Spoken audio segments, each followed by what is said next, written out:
Isa na namang kaawa-awang bagong silang na sanggol ang nakita matapos iwan ng kanyang magulang sa loob ng isang bao-bao sa Puro 14, Barangay Badas, Mati City sa Davao Oriental. Ayon kay Jericho Mendoza na siyang unang nakakita sa baby, naglilinis siya sa kanyang bao-bao nang mapansin ang isang tuwalya sa loob ng backseat at nang suriin, nagulat ito nang biglang gumalaw ang nasa loob ng tuwalya. Agad itong humingi ng saklolo nang mapagtantong isang bagong panganak na batang lalaki ang nakabalot.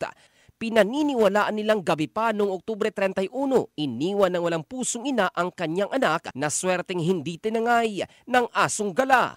Agad dinala ng mga kasapi ng CDRRMO sa Davao Oriental Provincial Medical Center upang putulin ang nakakabit pang pusod at mabigyan ng nararapat na medical assistance.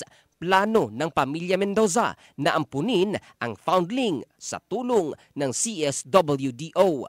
Sa ngayon, nasa pangangalaga na ng child care facility ang bata habang inihahanda ang mga papeles para sa susunding proseso ng pag-aampon habang patuloy naman ang investigasyon ng Mati City PNP kung sino ang responsable sa pagtapon ng kanyang sariling supling.